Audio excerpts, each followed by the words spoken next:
Langkah pertama ke kampung tanpa bayangan. Namaku Arman, seorang peneliti muda dari kota kecil di Kalimantan Selatan. Aku selalu tertarik pada cerita rakyat, terutama yang berkaitan dengan desa-desa terasing di pedalaman. Sebuah rumor menggelitik rasa penasaranku sejak lama tentang sebuah kampung tersembunyi di dalam hutan lebat, kampung yang penghuninya tidak memiliki bayangan. Kampung tanpa bayangan, begitu orang-orang menyebutnya.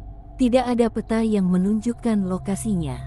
Hanya cerita-cerita samar yang dituturkan di warung kopi tua atau dari mulut para tetua desa, yang sudah gemetar suaranya seolah ketakutan hanya dengan membicarakannya. Suatu malam, saat gerimis mengusik atap rumahku, aku membuat keputusan. Aku akan mencarinya. Perjalananku dimulai dengan persiapan matang. Aku membawa perlengkapan lengkap: kompas, peta topografi, senter kepala, makanan kering, kamera, buku catatan.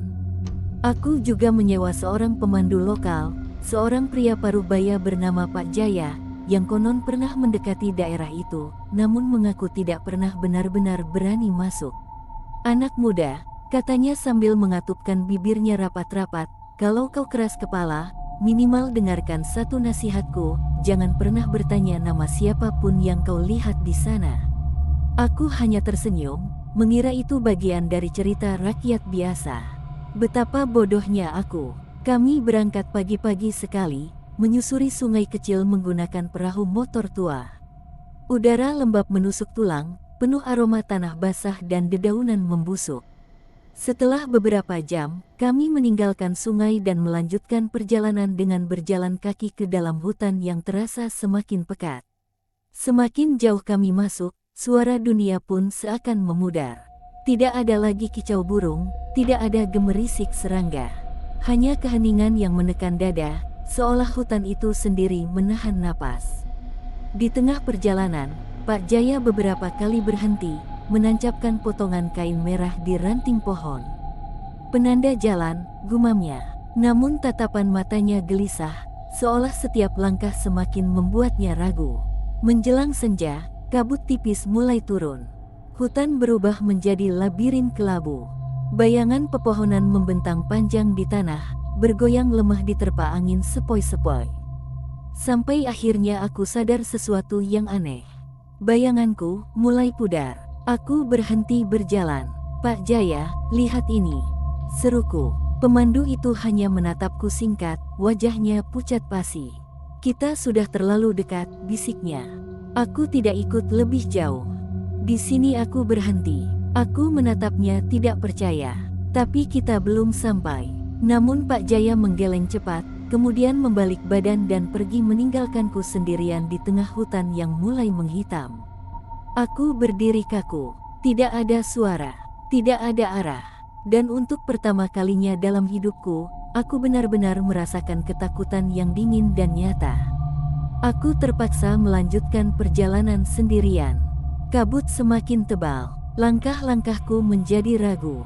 Pohon-pohon di sekitarku seolah berubah menjadi sosok-sosok tinggi, kurus, mengawasi pergerakanku dengan mata yang tak terlihat.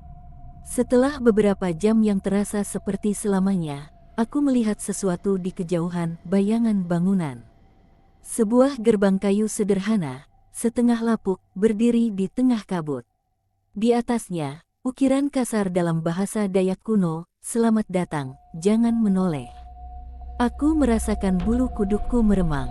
Namun, rasa penasaran mendorongku lebih kuat daripada rasa takut. Aku melangkah melewati gerbang itu. Kampung itu sepi. Rumah-rumah kayu berdiri berjajar, sebagian besar tampak kosong. Namun aku tahu aku tidak sendirian. Dari sudut mataku, aku melihat sosok-sosok manusia. Mereka berdiri diam di depan rumah mereka, atau berjalan perlahan di jalanan tanah kampung. Anehnya, mereka semua tampak normal. Tidak ada yang tampak menyeramkan. Namun ada satu hal yang membuat darahku membeku. Mereka semua tidak memiliki bayangan. Tidak ada garis gelap di bawah kaki mereka. Tidak ada pantulan cahaya di tanah, meski bulan purnama bersinar terang di atas langit. Aku mencoba untuk tetap tenang, menahan napas saat beberapa dari mereka melirik ke arahku. Wajah-wajah tanpa emosi, mata-mata kosong. Aku menundukkan kepala, berjalan perlahan menyusuri jalan kampung, berusaha terlihat tak mencolok. Tiba-tiba, sebuah suara berat memanggil dari samping. "Kau orang baru?" Aku menoleh. Seorang lelaki tua, dengan wajah penuh kerutan, berdiri di dekat sebuah sumur batu. Bajunya lusuh, tapi matanya tajam, seolah bisa melihat tembus ke dalam jiwaku. Aku berusaha tersenyum sopan. "Iya, Pak, saya tersesat," jawabku gugup. Lelaki itu mendekat. "Apa kau tahu di mana kau berada, Nak?" Aku menggeleng. Ia menghela napas panjang. "Kau sudah masuk ke tempat yang tak bisa kau tinggalkan semudah itu." Aku menahan diri untuk tidak bertanya lebih jauh. Aku teringat kata-kata Pak Jaya, "Jangan bertanya nama siapapun." Aku menunduk, berusaha berlalu, namun lelaki tua itu menahan bahuku dengan tangan keriputnya. "Satu hal lagi," katanya lirih, hampir berbisik.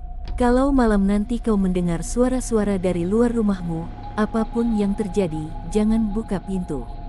Suaranya menggetarkan hatiku lebih dari udara dingin malam itu. Malam pun tiba.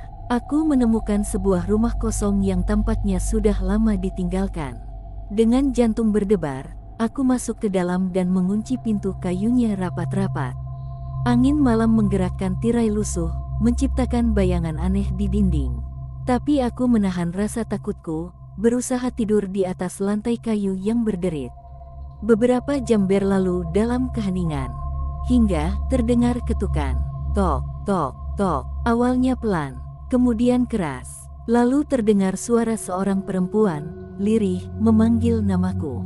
"Arman, bukakan pintunya, dingin di luar." Aku membeku. Suara itu tidak mungkin berasal dari siapapun di kampung ini.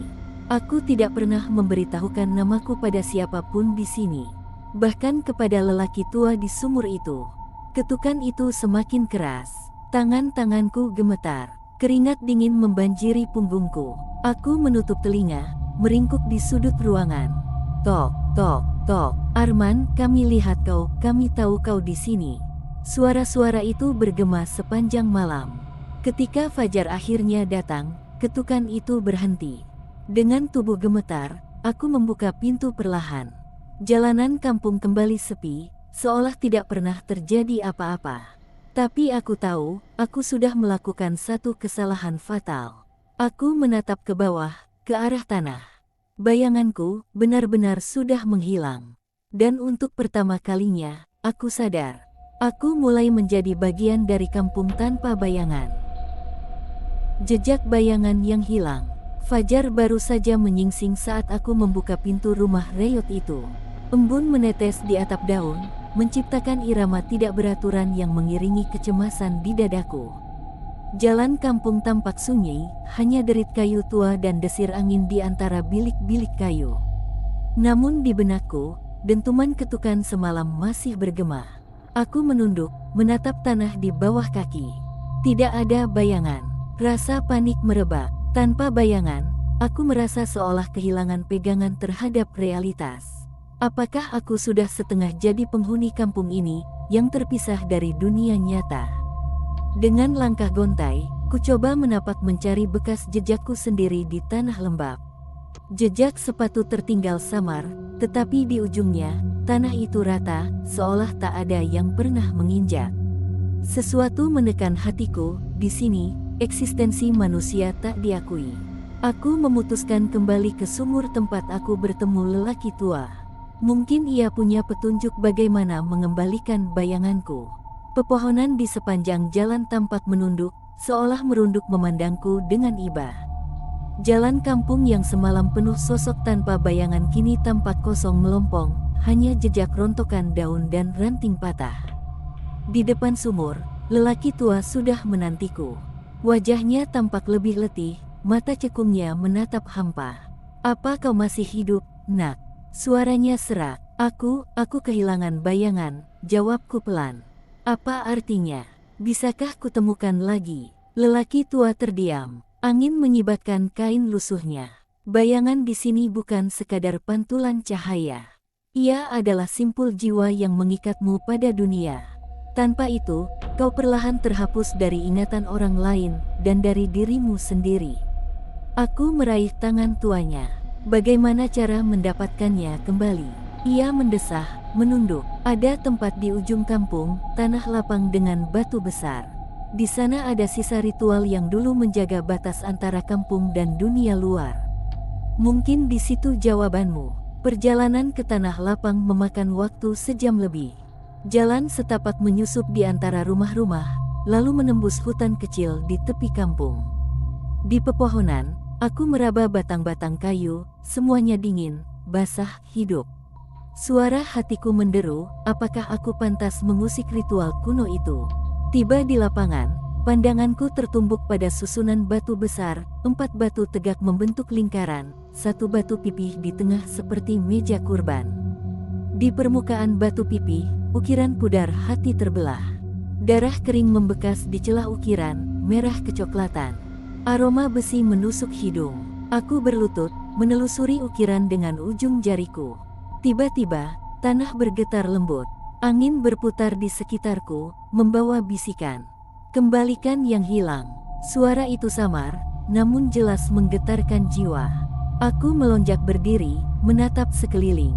Kabut tipis menari di antara batu, membentuk bayangan-bayangan kecil yang berkelok. Ketika ku beritahu lelaki tua tentang bisikan itu, ia menatapku dengan mata berkaca. Itu suara arwah penjaga batas. Dulu, mereka menuntun tiap jiwa pulang. Sekarang suara itu memanggilmu untuk berkorban. Aku terbatuk. Korban apa? Ia memandang batu pipih di lapangan. Darah. Darah yang mengikat bayangan pada jiwa. Kalau kau ingin bayangan kembali, kau harus menumpahkan darahmu di ukiran itu. Jantungku berdegup kencang. Ide itu mengerikan tapi bayangan, jiwaku terasa terkoyak tanpanya. Apakah ada cara lain? Tanyaku terisak. Lelaki tua menggeleng pelan. Tidak, aturan kuno tak bisa ditawar. Malam menjelang lagi. Aku duduk di depan batu pipih, pisau lipat di genggaman. Cahaya bulan menembus celah pepohonan, membentuk sorot pucat di permukaan ukiran. Di udara, aroma bunga Kamboja liar harumnya manis, menenangkan sekaligus meracuni keberanian. Tanganku gemetar saat ku kentakkan pisau ke telapak tangan. Tetes darah pertama menetes di atas ukiran. Garis hitam tipis merambat keluar, lalu seketika menghilang ke dalam batu. Hatiku teriris. Sesaat kemudian, kegelapan di sekitarku seolah memadat, lalu, Armen. Suara itu datang dari dalam batu, bergema di dada. Kulihat sekilas sosok bayangan di belakangku, cahaya membentuk figur samar. Ku percepat tangan, memutar badan namun hanya kabut dan pepohonan. Aku menunduk dan jantungku melompat. Bayanganku kembali. Ia terentang di tanah, memanjang di bawah kakiku. Hitam pekat, jelas, menempel pada setiap lekuk tubuh. Rasa lega dan nyeri bercampur.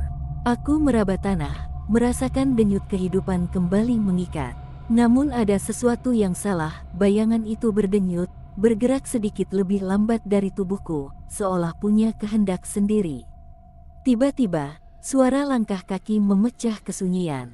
Dari balik pepohonan, muncul 2 sosok, lelaki tua dan sosok perempuan yang kemarin memanggil namaku. Wajahnya pucat, mata hitamnya menatap tajam. Perempuan itu tersenyum kecut. Selamat datang, Arman. Kau kini bukan tamu, kau bagian dari kampung. Bayanganku bergetar, merayap keluar dari tubuhku, seolah merespon panggilan perempuan itu. Jantungku berdebar, ku tarik nafas panjang. Aku ingin pergi. Suaraku terdengar parau. Perempuan itu menggeleng. Tidak ada jalan keluar. Batas sudah tercabut, jiwa sudah terikat. Lelaki tua menambahkan dengan suara berat, sekarang kau mengerti mengapa kami tak pernah meninggalkan kampung ini. Dunia luar tak lagi menerima kami. Malam itu, aku tidur di dekat batu ritual, bayangan terhampar di sisiku. Dalam mimpi, aku melihat kampung asli, rumah dan jalanan di kota, keluargaku semua memudar menjadi kabut. Suara ibuku memanggil, tapi ku tahan diri. Aku takut terbangun dan kehilangan lagi. Fajar menyingsing ketika aku terjaga, tubuh pegal, mata sembab. Bayanganku masih ada, tetapi ia menempel dingin di tanah, tak mau mengikuti gerakanku sepenuhnya. Seakan menahan, enggan bersamaku. Aku sadar satu hal mengerikan, mendapatkan bayangan kembali bukan akhir, melainkan awal dari ikatan abadi. Sekarang aku terjebak di antara dua dunia, bukan benar-benar hidup, tapi juga tak sepenuhnya mati. Pengorbanan terakhir di kampung tanpa bayangan. Fajar ke-347 itulah hitungan hari sejak aku terperangkap di kampung tanpa bayangan. Waktu di sini tak lagi sama. Satu hari bisa terasa seperti seabad, dan satu malam seperti selamanya. Bayanganku, yang dulu menempel dingin di tanah, kini telah membelah jiwaku, separuh mematuhi kemauanku, separuh lagi tunduk pada kekuatan gelap penghuni kampung. Sekarang, tibalah saatnya untuk mengakhiri kengerian ini. Kedikdayaan bayangan. Malam terakhir tiba dengan sunyi yang menyesakkan. Bulan purnama menggantung tinggi, cahayanya menusuk celah pepohonan, membentuk siluet tajam pada gerbang desa. Semua makhluk tanpa bayangan, lelaki tua, perempuan misterius, bahkan Pak Jaya yang dulu melarikan diri, berkumpul di lapangan ritual, lingkaran batu besar yang kini berlumur darah tua dan abu mantra. Mereka menatapku dengan mata kosong, menanti akhir pengorbanan. Bayanganku muncul di sampingku, tapi kali ini ia tidak meniru gerakanku. Ia melenggang sendiri, bergerak ke arah batu pipih di tengah lingkaran. Di permukaan batu, ukiran hati terbelah kini memancarkan cahaya merah kehitaman. Aku menahan napas. Ini saatnya. Pertempuran jiwa. Kau tak bisa menghindar, Arman, bisik perempuan misterius, suaranya bergema di kepalaku. Hadirkan darahmu, atau serahkan bayangan itu pada kami. Aku menggenggam pisau ritual yang kukeraskan di episode kedua. Ujungnya masih terkelupas darahku. Dengan langkah gemetar, aku maju ke tengah lingkaran. Bayanganku sudah menanti di atas batu, seakan mengundang. Tiba-tiba, sosok lelaki tua muncul di belakangku, menepuk bahuku. Ingat, anak muda, katanya Parau, hanya satu jalan, kau harus melepaskan bayangan itu dengan kesadaran penuh. Jika tidak, jiwamu akan hilang selamanya. Aku menatap mata lelaki tua, lalu memalingkan wajah ke bayangan sendiri. Kalau aku lepaskan, apa yang tersisa dariku? Tanyaku lirih. Bayangan itu merunduk, seolah tersenyum sinis. Sisa hidup tanpa beban, bebas dari ingatan, tapi juga bebas dari penderitaan. Jalan pengorbanan. Di benakku, wajah ibuku terlintas doanya, senyumnya, aroma masakan rumah. Di kota, keluargaku pasti mengira aku hilang untuk selamanya. Aku merasakan air mata hangat mengalir. Aku memejamkan mata, lalu mengangkat pisau ke dada. Dalam detik-detik itu, desah angin seakan berubah menjadi tangisan jiwa kampung. Semuanya menunggu. Dengan suara serak, aku berteriak, ini untuk kebebasan. Lalu aku tusukkan pisau ke ukiran hati di batu pipi. Darah memancar lancar, menetes deras di celah ukiran. Cahaya merah kehitaman pecah, membumbung ke atas, lalu meledak dalam kilat tajam. Dentuman penghancuran, ledakan cahaya menyilaukan membuat kuping berdenging. Saat kupelajari, lingkaran batu runtuh, salah satu batu tegak terbelah, dan kabut hitam yang selama ini menyelimuti kampung terpecah. Suara teriakan bergulung, bukan hanya manusia, tapi rintihan arwah yang terlepas. Ketika cahaya mereda, aku terkapar di tanah, napas tersengal. Bayanganku yang dulu terpisah kini kembali menyatu pada tubuh. Namun ada perubahan, ia tidak lagi berdenyut sendiri, melainkan seirama dengan hatiku. Ia tampak tenang.